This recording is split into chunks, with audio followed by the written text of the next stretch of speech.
弟兄姊妹平安，今天是2022年的6月4号。今天的经文是诗篇104篇24到35节，列王记下卷第2章1到15节，路加福音第1章5到17节。今天要跟大家分享的主题是先知。发现有许多的牧师非常喜欢自己封，或是喜欢被人家封为先知。其实我对这样的先知性的特会没有什么特别的意见，因为如果真的可以帮助在信仰上帮助人更亲近上帝的话，这是没有问题的。但是牧师有几个问题想要问，或是我时常在问的。当耶稣基督在十字架上断气的时候，发生了一件事情，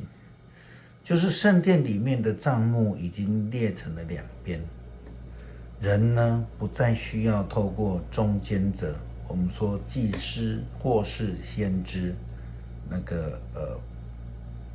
成为我们跟上帝中间的对话，因为我们已经可以自己跟上帝对话了。约翰福音第14章23到26节，耶稣基督在应许赐下保惠师的时候，这样子说道：耶稣这样子回答：爱我的人会遵守我的话，我的父会爱他，我的父和我会来到他们这里，与他们同住。不爱我的人不会遵守我的话。你们所听见的不是我自己的话，是差我来的父的话。我还与你们一起的时候，已经将这一些话告诉你们。不过劝慰者，就是父用我的名要差来的圣灵，会将一切的事情教导你们，也会让你们记得我跟你们说过一切的话。在这个应许当中，耶稣没有说到将要赐下先知，让你们记得我的教导。耶稣基督又在马太福音第28章第18到20节的时候谈到大使命。耶稣基督说，耶稣跟他们站在一起，告诉他们，上帝已经将天上地下一切的权柄都赐给了我，所以你们应当去召万民来做我的门徒，给他们洗礼，让他们归于父子圣灵的名字，教导他们遵守我告诉你们一切的命令。当记得我每天与你们同在，从现在直到世界的末了。耶稣基督的命令是非常清楚，他命令门徒们去教导，他并没有说你们不要动，要等先知出现。以利亚先知要离开世界的时候，以利沙要求能够拥有以利亚的外衣来继承他的工作。许多人误解这个段落的意思，以为就是那个以利亚的外衣带有权柄能力，传给了以利沙。这完全将这个上帝的权柄物化的思维，其实是非常有问题的。就如同许多现代基督徒一样，都忘记了呼召是从上帝而来，不是从人而来。更不是因为我们挑选了要做什么。耶稣基督曾经这样子说道：不是你们拣选我，是我拣选你们，又任命你们，让你们去结果子，并让你们的果子能够永远的保存。这样，你们奉我的名，无论向父求什么，他就会给你们。这是约翰福音第15章16节。所以我们也非常清楚知道，不是以利亚呼召了以利沙，更不是以利亚给了以利沙权柄能力，而是上帝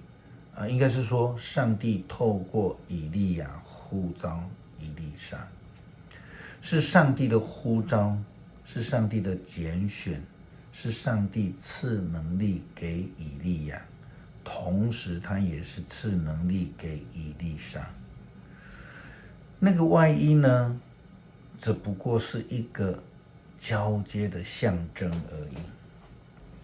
对于上帝的权柄和能力，基督徒千万不能够误解，否则的话就很容易变成造神运动，高举的是人而不是上帝了。对于这一点，基督徒应该特别小心，特别是有能力的牧者们要更小心，免得自己在众人簇拥之下反而变成那个偶像金牛。我们成为上帝所呼召的仆人，无论是先知、祭司、君王，或是牧者，或者是长老，或者是教会的执事、同工，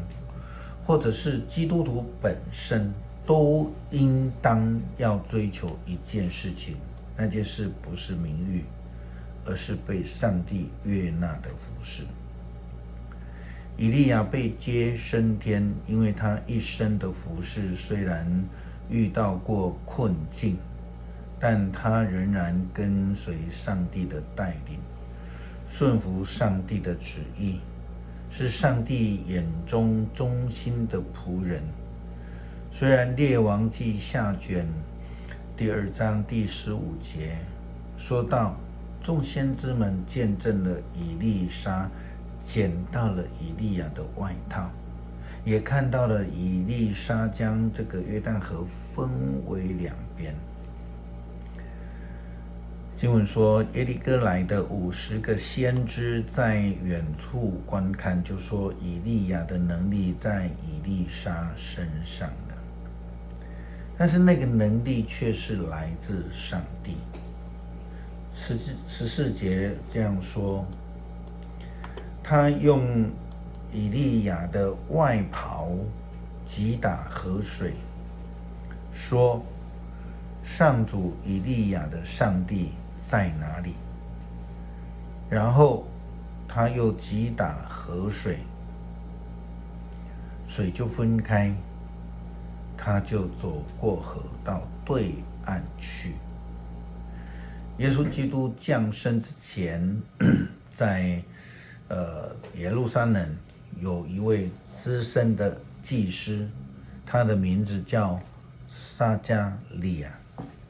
他是一位忠心上帝的仆人，他不但尽忠职守，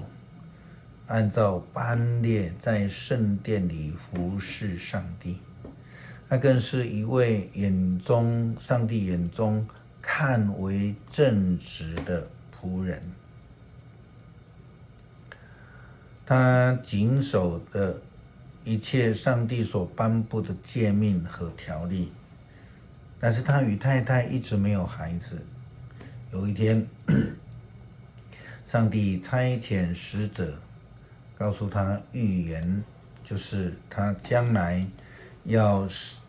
得到一个儿子，但是这个儿子呢，是上帝已经呼召了，上帝已经呼召他成为上帝的仆人，是新约的先知，是耶稣基督上帝救恩的先锋。上帝的使者这样告诉撒迦利亚，他说：撒迦利亚，不要怕，上帝垂听了你的祷告，你的妻子伊丽莎白要给你生一个儿子，你要替他取名叫约翰，你要欢喜快乐，许多人也要为了他的诞生而喜乐。在主的眼中，他将是一位伟大的人物，淡酒烈酒他都不可喝，在母胎里他就要被圣灵充满，他要带领许多以色列人归回主他们的上帝，他要做主的前驱，坚强有力，像先知以利亚一样。他要使父母和儿女重新和好，使悖逆的人回头走向义人明智的道路。他要帮助人民迎接主，如同诗篇139篇第13节的经文所说的：你造我的丈夫，在我母亲的肚子里，你塑造我。施洗约翰还没有出生以前，上帝就已经呼召他成为上帝自己的仆人，成为先知，担任弥赛亚的先锋。这是来自上帝的呼召，就连当时候非常乖僻的这个法利赛人祭司们都不敢否认他先知的权柄，因为他是上帝所呼召，上帝所命定的，不是自己封的。诗篇104篇24到35节：上主啊，你的创造繁多，这一切都是你智慧的果实。遍地充满你所造的之物，有汪洋大海，住着大大小小数不尽的生物，船只往来航行，你所造的海兽悠游其中，他们都倚靠你，靠你按时供给食物。你给了他们，他们便吃；你赐食物，他们便得饱足。你走开，他们就惊慌；你收回气息，他们就死亡，归回尘土。但你向他们吹气，他们便生存。你使大地得以更新。愿上主的荣耀永远长存。愿上主喜爱自己的创造，他俯视大地，地便颤抖；他触摸群山，山便冒烟。我要一生一世歌颂上主，我有生之日要歌颂赞美我的上帝。愿他喜欢我的诗歌，因为我的喜乐从他而来。愿罪人从地上消灭，愿邪恶的人不再出现。我的灵啊，要颂赞上主，要赞美上主。感谢爱我们的上帝，透过你的仆人先知，将得救的福音介绍给世人，让一切愿意顺服领受救恩的人都能够得救。感谢差遣独生子耶稣基督成为我们的先知，赐下圣灵成为我们的帮助，让我们记得一切上帝的诫命与教导，引导我们走义路。祷告是奉主耶稣基督的名求，阿们。